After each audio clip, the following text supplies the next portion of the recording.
Alrighty then, here we go. My hands are cold. Ooh, the little fuzzy fell off my mic, but then I found the little fuzzy. So let me put that back on.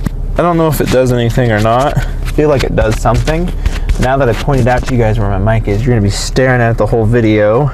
I'm the same kind of way. When I notice those things, I'm like, oh, there's his mic. Now I'm gonna stare at it the entire video.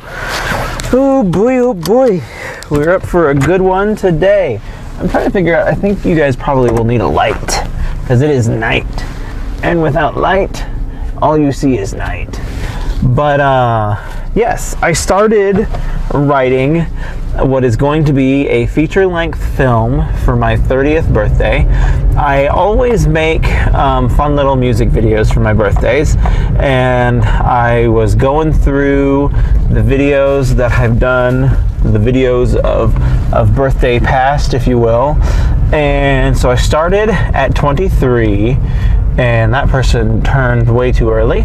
I started at 23 and have been making a video ever since. I'm 28 now, so that's what, 5 videos? But I think when I did the math, I came up with 6 of them. 3, 4, 5, 6, 7, 8. Yeah, 6 videos actually, because you're counting 23, right? That's how that math works. Anywho, and I couldn't come up with 26 for the longest. 26 was kind of a lame year. I just pumped something out to say that I did for the sake of tradition, but not for the sake of making some sort of quality project. Anyway, I've known for some time now that I wanted to do something special for 30. That's a pretty big deal. It's a pretty big milestone.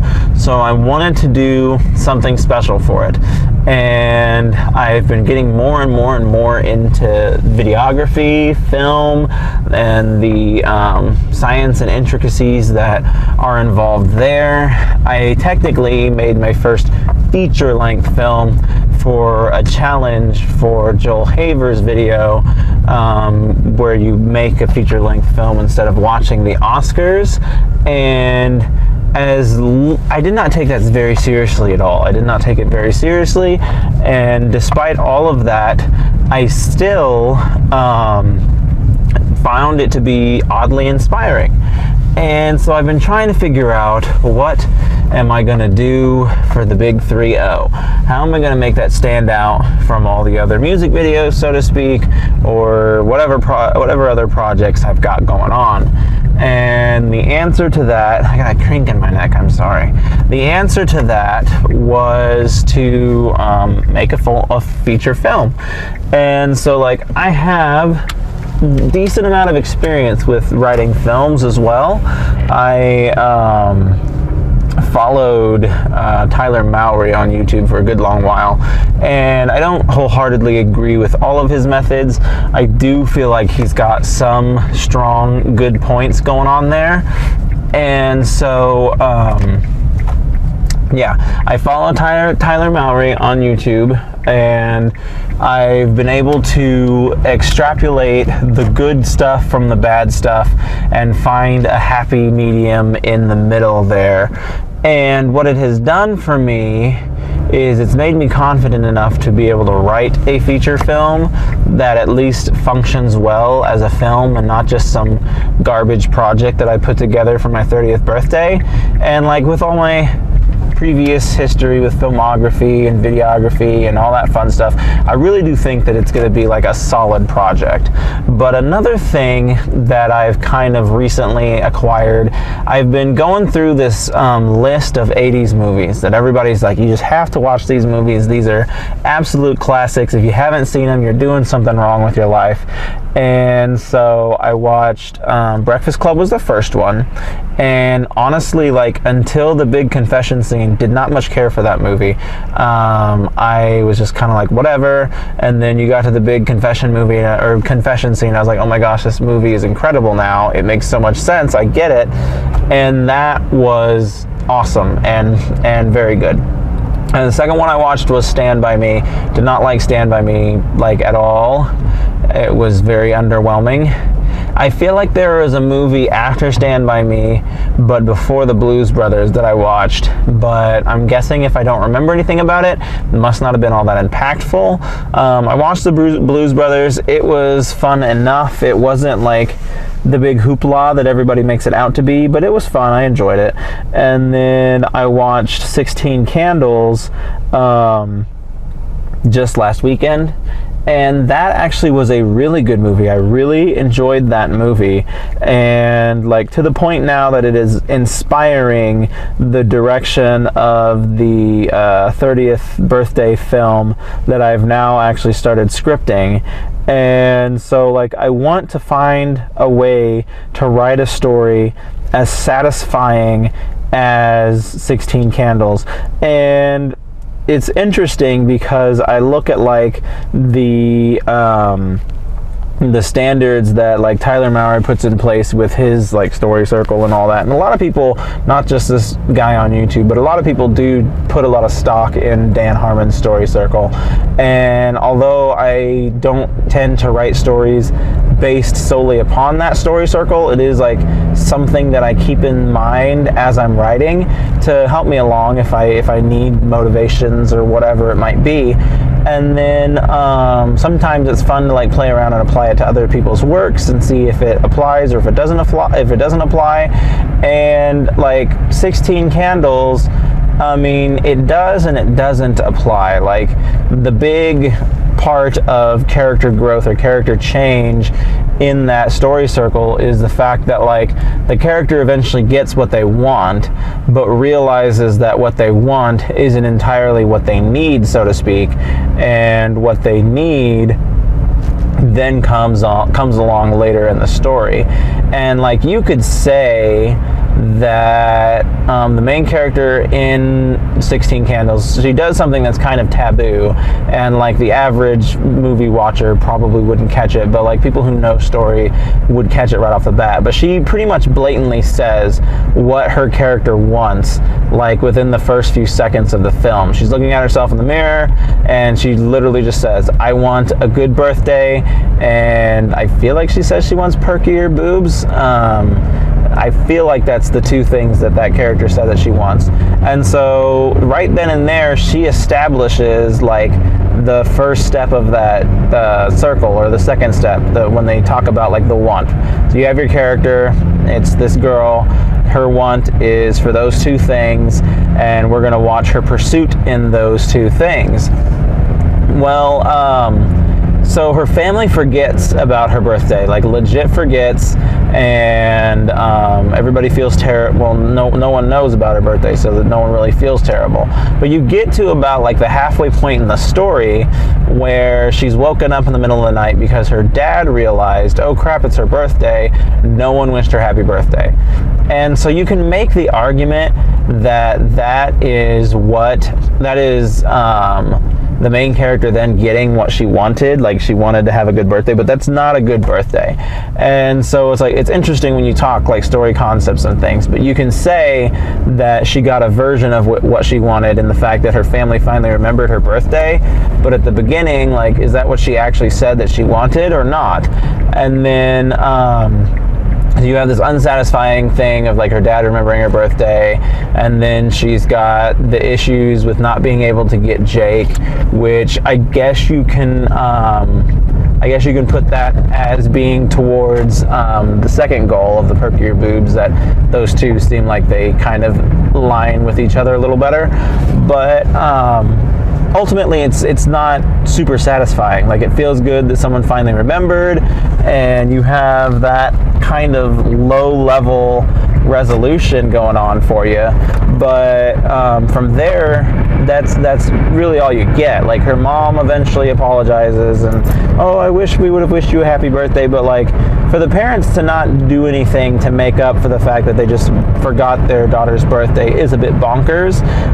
The movie itself is rooted in comedy, so it works, but it is kind of odd to me. But from there, she does not get what she wants until the closing scene of the movie. And that's another kind of interesting thing that this movie manages to do that I had the same kind of effect with Sleepless in Seattle, in that you're just waiting to watch these two people finally run into each other again and be able to express their feelings for each other. So like, you've seen as the audience multiple times where Jake Ryan's character is interested in the main character. Like, he's interested in her and he's over his lame girlfriend, and you see from multiple points of view that the main character is very interested in Jake Ryan. And then after that, they keep the interactions between the two very seldom. And like, you have a lot of close calls and close encounters, but they don't actually like cross paths and communicate until the very end of the movie. And Sleepless in Seattle does the very same thing, where they have the couple and they're denied running into each other for the longest time. They have all these close encounters, all these close calls, but it just never happens. And so and then when it finally does, it's like, oh my gosh, it happened. And I didn't realize how effective of like a writing or storytelling strategy that was until it worked on me twice. Like, I watched Sleepless in Seattle recently, like this year, and I was like, that's cool, I really like what they did with that. And then they did it again with 16 Candles, and I was watching that and I identified it about probably halfway, 3/4 the way through the movie. I identified, it's like, okay, I get it, I see what y'all are doing here. You're doing the whole like, we're gonna keep them apart until the very end kind of thing, but it still worked and it still felt very good. And especially when you finally do get there and they're sitting there by candlelight for her birthday cake, it really tied the whole story together. You got a whole big, nice, feel-good knot out of that story. And that's the kind of like accomplishment that I want to accomplish with mine. And so like, trying to establish like character wants and figuring out how you can make what the character want kind of intertwine with the story, and how you can give them what they want in a satisfying way. And so like, I'm legit thinking about rewatching that movie now and trying to study it for all it's worth, and I'm afraid that I'm going to kill it and never want to see it again. But I really do want to make an effort to better understand what is going on, and like, how can I write a satisfying ending. I have like 1.5 years now before I need to start before like my film is due. So realistically speaking, I should probably start filming sooner rather than later, but at least I'm starting on the script. And so I have about 1.5 years to sort all this mess out and figure out like, okay, this is why it's satisfying, this is why it works, how can I do that but in my own unique way. Like, obviously I don't want to copycat 16 Candles. I'm not going to do some romantic story where the guy's chasing the girl and they're avoiding each other at every turn, and it's like, oh, I'm just this close but I narrowly escaped it. And so that is kind of an interesting way, and an interesting way to tell stories too, to like take a story that you like, dissect it into pieces that you really liked, and trying to figure out how to enhance those pieces through your own story, which is more or less what I'm doing. But yeah, I'm very, very closely considering rewatching that movie, studying it, and trying to replicate the satisfaction that you get from having watched it. Because like, I am going to be creating a very low budget film. It's not going to be it's not even be thousands of dollars. Like, I'm definitely not going to spend tens of thousands, but I'm not going to spend like thousands of dollars on this film just so I can like celebrate my 30th birthday. But I do want it to be like a legit film. And there is plenty of filmmakers out there who can do that and make a strong, good film that people enjoy watching, that has little to no budget tied to it. And that is my aim and my goal here, is for it to be taken seriously as a film. Like, I don't want people to watch it just because they know who I am, or like, oh, he made a fun little movie, that was cute. I want people to watch it because they know who I am, or because they don't know who I am, and I want them to enjoy it. And I want them to be like, wow, like that was actually like an impactful movie, well done. And I think it is hard when the people watching the film or experiencing your work know you on that personal level, particularly because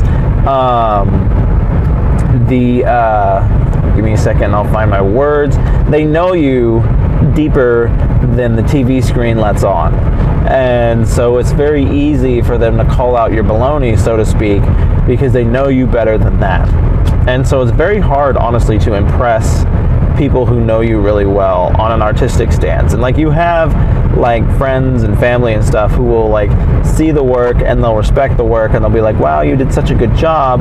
But it's like, yes, but do you respect it as an actual piece of art, or do you respect it just as something that I did? And that is an odd distinction that I wish to create, and that honestly kind of bugs me a little bit. Like, I don't want to be respected or known just because of, oh, I know who you are.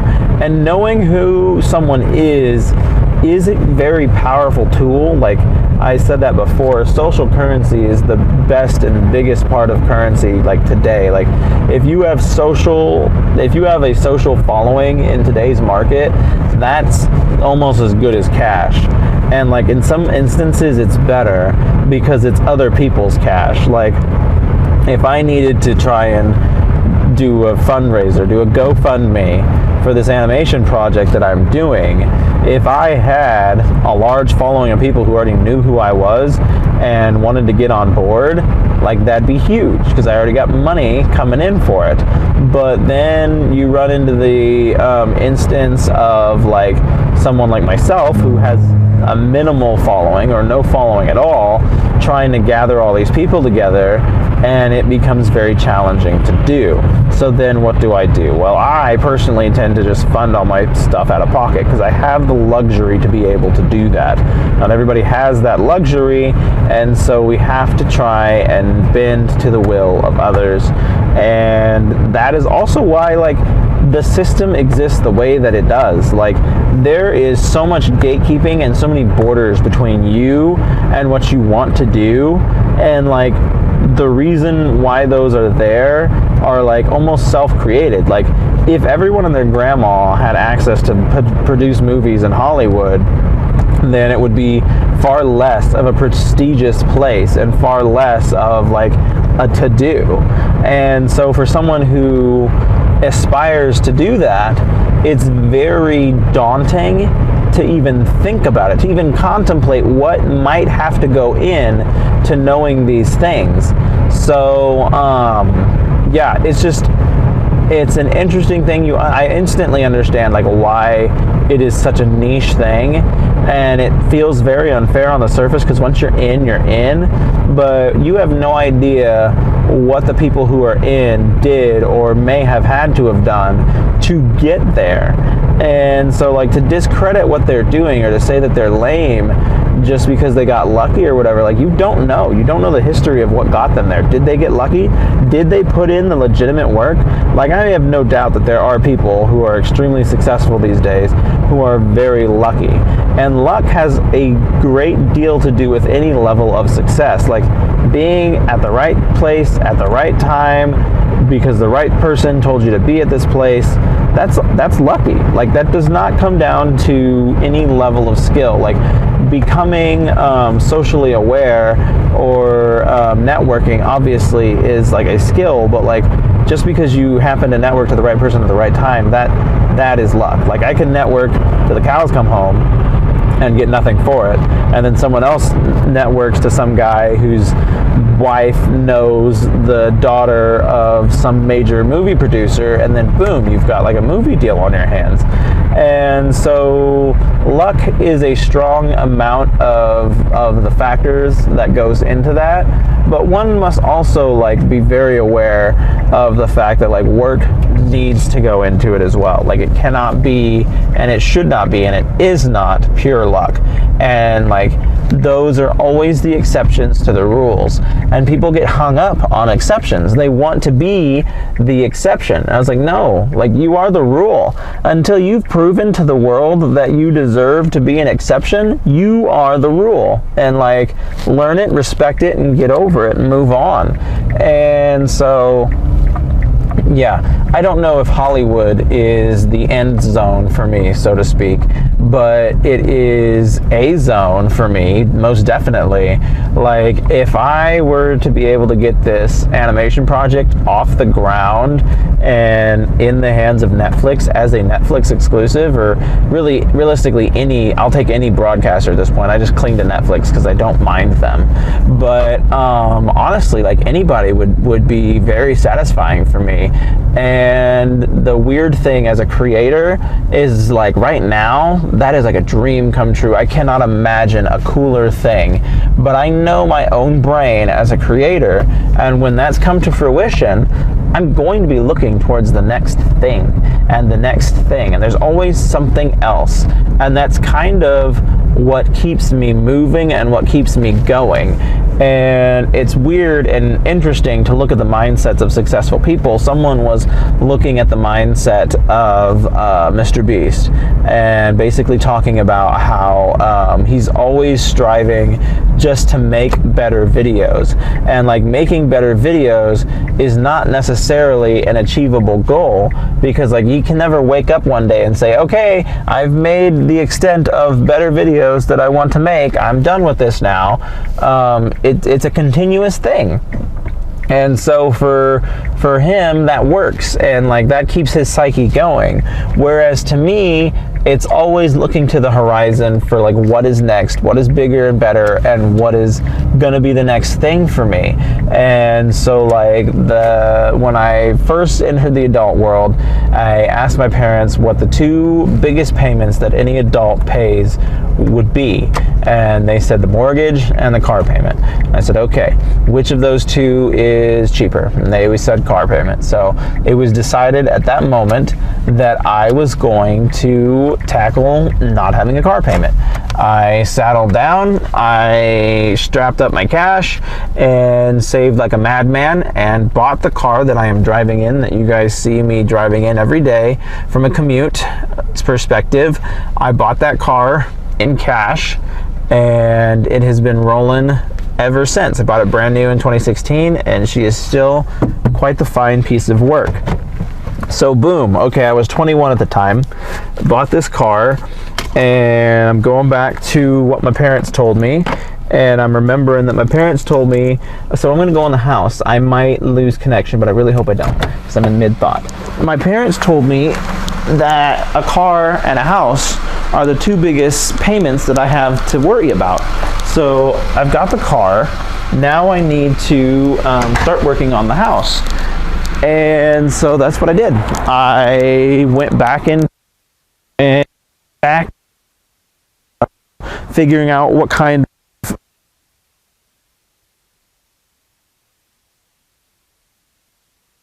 set aside to be able to afford outright. And that was the next goal. I got a second job, and I was going to town on that. And so that was going well from 21 till 25, so 4 years. I saved up like a madman trying to figure out this next step, this next part of my journey. And so it came time to start looking for oops, I got a nasty return to sender, no postage. I wonder if I have to I wonder if to put that in the new envelope, or if I can just put a stamp on it and they're okay with that. We're about to find out. I've never had this happen before. I don't mail a lot of things, as you can see. But they stamped a nice ugly stamp on it that says return to sender. There's no postage on there, so I put a stamp on it. Maybe I'll give them 2 stamps just for the sake of apologizing. Stamps are expensive. I shouldn't just throw them away willy-nilly like that, but there you go. You got 2 stamps. Forgive me for my faux pas of sending this without a stamp. I hope I can send this and not get yelled at because it's got a nasty stamp on it. Because if I have to put in another envelope, that's just inconvenient. Anyway, and a waste of paper. I'm saving the trees. So yeah, fast forward, I'm 25, saved up money, got 2 jobs, doing the whole bit, writing a book, trying to figure out what I'm going to do about this house scenario. And I start house hunting, really. And like we all know how the house market is, everything is ungodly expensive. Even 4 years of savings is not going to get me very far. And so I'm quickly realizing that my goals of getting in a house for next to nothing is not realistic. Like I got the car was great, but like the home is an entirely new beast. And so, whoop, cars coming. Lucky for me, more cars coming. Lucky for me, my brother was starting a construction company at the time and needed a project to kind of spring that off of and get that going. And so we talked it over and agreed that we would find a plot of land and I would just build a house at that point, and he and I would do most of the physical work, and a bulk of the labor cost would be saved by doing that. And so I found a plot that was very good. Thanks to my savings, I was able to buy said plot. And then after I bought the plot, construction began. He and I reached a pretty significant point of completion on it. It was about a year later. And then I finished out the interior of the house once the exterior was all done. And the house was done, and it's not 100% paid for. It's not in the wonderful budget that I wanted it to be in, but it is, in fact, in a very good place, and I am in a very good place for it. And so now I'm building to the next thing, and I had a couple of years where I didn't really know what I was building towards. I was lost and trying to kind of find my way. And I found it. It's like the future is kind of 2 parts. It's a fork in the road for me. It's like the family thing that I hope to be doing at 30, and the creative thing, which I hope to be launched by 30. And that is the path. After some, like, probably close to a year of being lost and not knowing what my next thing is going to be, that was the path I decided to go on. And then if and when I accomplish those things, I will look at myself again, probably be lost for another year, and find some more stuff to strive for. But it's just understanding how your mind works and working with your mind to do the great things that you want to do and that you're set out to do. I was going to take you guys into the post office with me, but there's other people around and I don't want to bother them or be bothered by them. So that's going to be the end of this video. Thanks for tagging along.